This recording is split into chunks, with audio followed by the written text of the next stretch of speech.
Cuidado com a incredulidade. Olá, tudo bem? Que bom que você está aqui. E é isso mesmo, hoje eu quero fazer um vídeo de alerta para nós termos cuidado sobre a incredulidade. Porque a incredulidade, esse pecado, sim, a incredulidade está ligada a pecado, é muito perigoso para nós, segundo a Bíblia.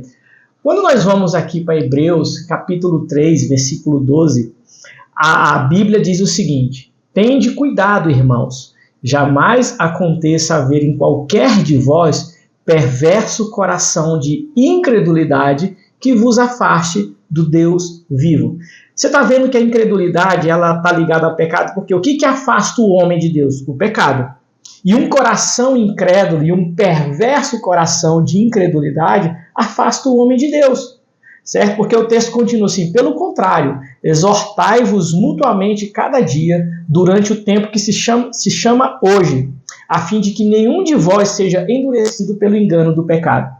Porque o engano do pecado vai endurecendo, vai tornando a gente incrédulo. Eu tenho dois exemplos na Bíblia muito bons, que casam direitinho com esse texto.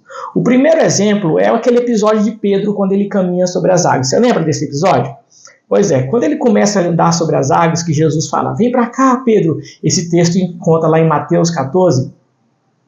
Pedro começa a andar e aí, quando ele olha para a circunstância, ele começa a afundar. Então, quando Jesus socorre, ele fala assim: ô homem de pequena fé, por que você duvidou?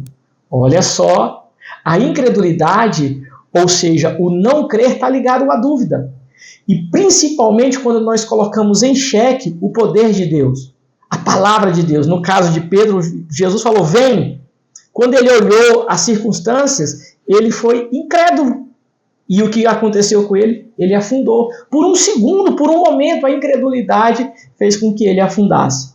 Outro exemplo, o segundo exemplo muito bom que eu quero trazer aqui para vocês, se encontra lá em Números, naquele episódio dos espias, quando eles vão lá olhar a terra prometida, né? A ordem foi separar 12, um de cada tribo, e quando eles voltam assim: gente, não tem como.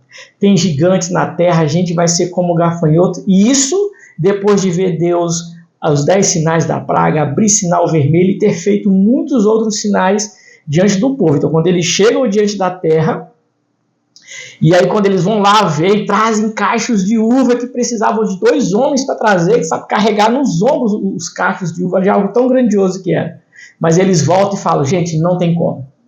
Essa terra não tem jeito, os caras são gigantes, nós somos como gafanhotos perto deles, sabe, era melhor ter morrido lá na espada do Egito. E eles começam a murmurar e a reclamar. E a murmuração é a consequência de um coração incrédulo. Uma pessoa que é incrédula, automaticamente ela murmura.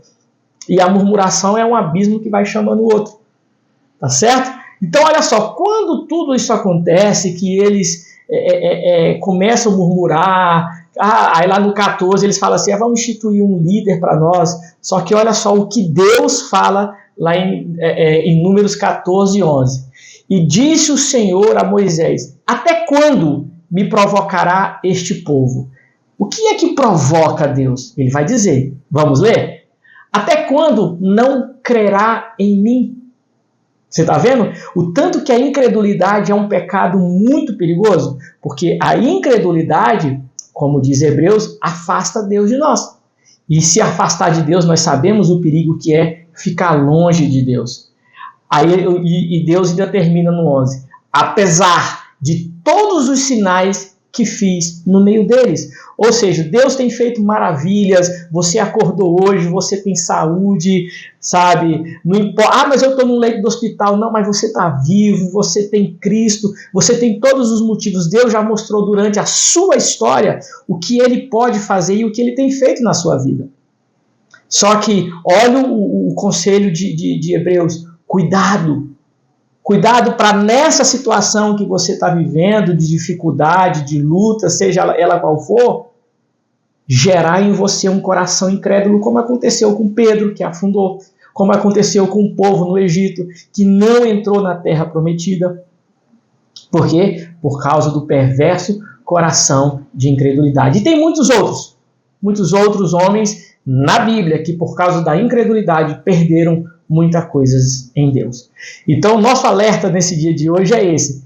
Cuidado, não aconteça de ter um perverso coração de incredulidade que vos afaste do Deus vivo. Ok? Gente, beijo no coração. Curta, comente, compartilhe para o máximo de pessoas em nome de Jesus. Ok? Deus te abençoe e até o próximo.